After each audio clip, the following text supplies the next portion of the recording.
Hi, this is Ted at Value. Today I wanted to take a break from the normal subjects that I talk about on my channel and talk about something that's much more personal. And like most Americans, I spent my entire adult life working full-time.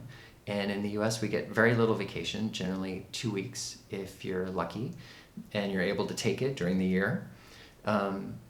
And right up until the point that I moved to Lisbon, I was working full-time and basically just stopped and got on a plane and came here with the goal of resetting and creating my own schedule and my own path forward moving on from this point.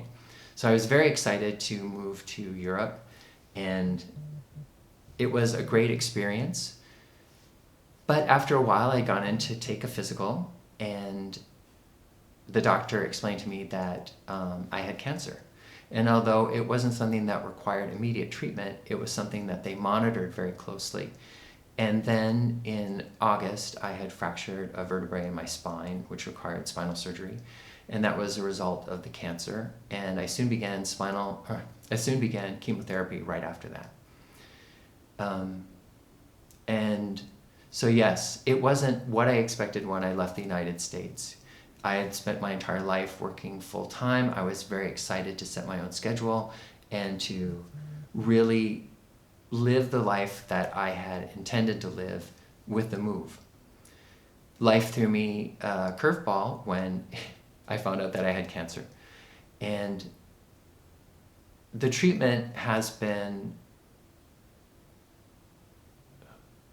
probably in some ways more difficult than expected, but it has also been a blessing to have great doctors here. So a lot of times people will ask me, did you know that you had cancer before you moved? Well, no, I didn't know that I had cancer before I moved. And would I have moved if I had known I had cancer? No, because I had friends and family in the United States and a great support system. I don't think that there is any value in moving halfway around the world if you have that, and the United States has great medical care and great doctors. For me, I was already living here quite a while, and at that point it was clear that I needed treatment and I needed it immediately. And I found that the Portuguese medical system has been great, and I have been very thankful that the doctors that I've worked with have been great doctors. A lot of people will look at you and wonder, are you really in chemotherapy because you haven't lost your hair? I think that chemotherapy, for example, has progressed a lot over the last 20 years. 25 years ago, multiple myeloma was not a disease that, it was basically a death sentence, and now it is a treatable condition.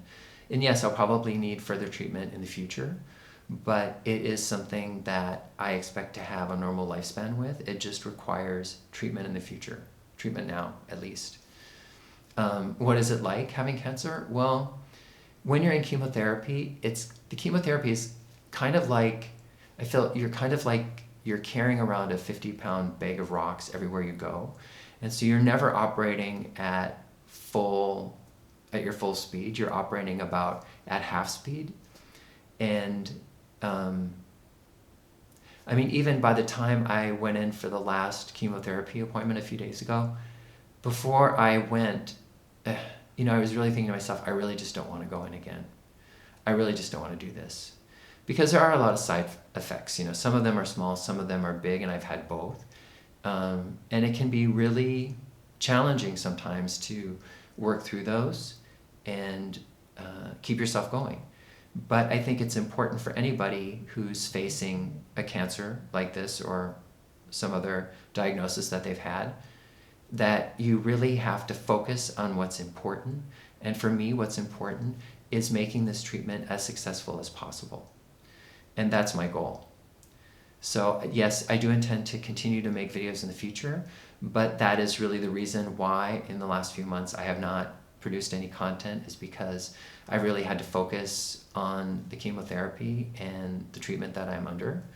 And I look forward to giving you more videos in the future. So if there's different topics that you want to discuss, please put those in the comments below, and I'll try to get some of those into the videos and addressed. This is Ted at Valley of the Dolly. I look forward to talking with you again soon. Thank you. Bye now.